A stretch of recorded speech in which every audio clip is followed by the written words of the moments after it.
গলায় লটকা, বিভিন্ন কবচ, বিভিন্ন গোটাগুটি এরা শিরক করে। মানে আল্লাহ এগুলো ঝুলানো যাবে না। একজনের কাছে চাইতে হবে, তিনি কে? আল্লাহ রাব্বুল আলামিন। সালাতিহিম ওয়া হাফিজুন, সালাতকে হেফাজত করবেন। সালাতের আযান হলে অন্য কোনো কাজ নয়, আগে হলো সালাত, তারপরে অন্য কোনো কাজ।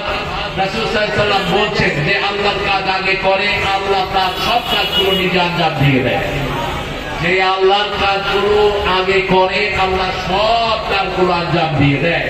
যে ঘর থেকে বের হয় আল্লাহর সন্তুষ্টির জন্য, আল্লাহ তার উপর খুশি হয়ে তাকে সন্তুষ্টির সাথে ঘরে ফিরিয়ে আনে। আর যে নিজের কাজের জন্য ঘর থেকে বের হয়, আল্লাহ বেইজ্জতির চাদর তার ঘাড়ে দিয়ে অপমানিত অপদস্থ করে তাকে ফিরিয়ে দেয়। এই আমানত, আল্লাহ কোরআন হলো সবচেয়ে বড় আমানত। এই আমানত আকাশকে দিলেন, আকাশ গ্রহণ করলো না। পাহাড়কে দিলেন, করলো না।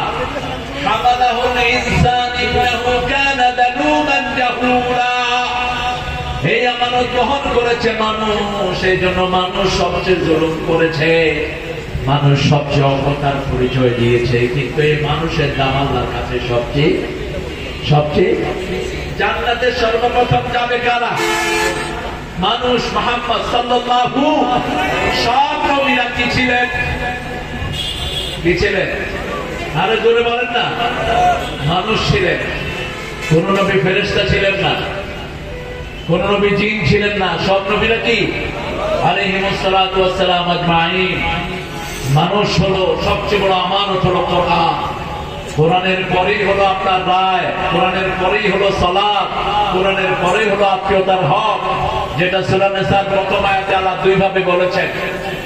ইয়া আইয়ুহান নাস ইত্তাকু রাব্বাকুম الذي خلقكم من نفس واحدة وخلق منها زوجها وبث منهما رجالا كثيرا ونساء واتقوا الله الذي تساءلون به والأرحام إن الله كان عليكم رقيبا।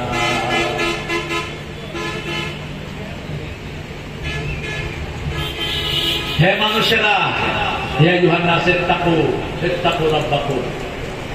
ওয়াবাসসা মিনহুমা। কিভাবে বিবির গায়ে হাত তোলো? রাসূল সাল্লাল্লাহু আলাইহি ওয়াসাল্লামের ব্যাপারে বিবিরা বলছেন, কোনদিন চোখ লাগিয়ে কোন বিবির সাথে কথা রাহমাতুল্লাহ আলাইহি বলেন নাই।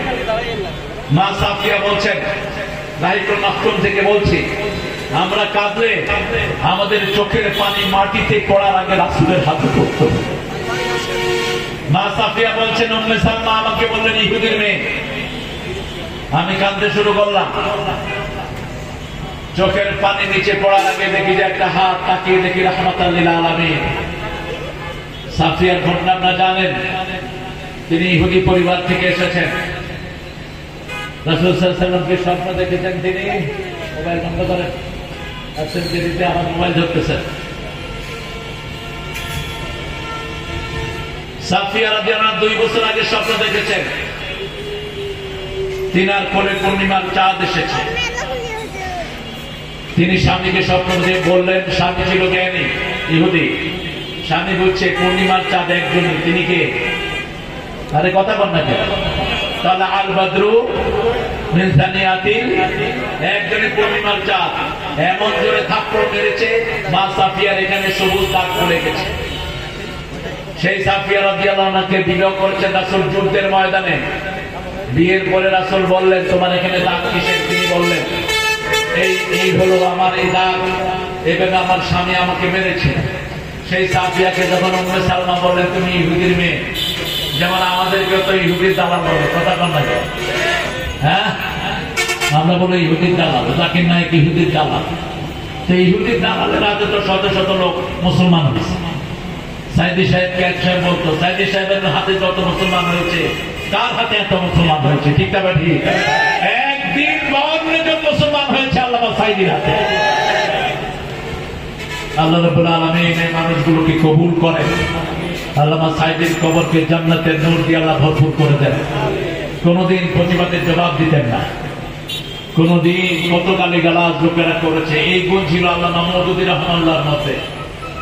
এরা বলে আবুল আলা, এটা শিরকি নাম মূর্খরা বলে। কিন্তু সূরা তাহাতে আল্লাহ বলছেন ইন্নাকা আনতাল আ'লা, আলা মানে বিজয়, আলা মানে কি? আরো জোরে বলেন। আর বিক্ষোভের অর্থ করে আবুল আলা মানে বড় বাপ, উঁচা বাপ। ওই দিন দেখলাম এক মাজার পূজারি করতেছে, এরা বাপ করতে নিষেধ করে পীরদেরকে, এদের মওদুদি ছিল বড় বাপ আবুল আলা। সুবহানা রাব্বিয়াল ব্যাখ্যা করছে। অথচ সূরা তাহার ভিতরে আবুল আলা মওদুদি রাহমাতুল্লাহকে এই প্রশ্ন করা হয়েছিল যে आपका नाम क्यों आला है? तो अल्लाह ने मूसा अलैहिस्सलाम के फरमाया सूरा तोहा में अंतल आला, हे मूसा তুমি বিজয় লাভ করবা। সুবহানাল্লাহ। আলার আরেকটা অর্থ কি? বিজয়। আরেকটা অর্থ কি? বিজয়ী। মাওলানা মওদুদি রাহমাতুল্লাহ আলাইহি এক জায়গাতে জুমা পড়তে গেলেন, ওনার ছেলে ফারুক মওদুদি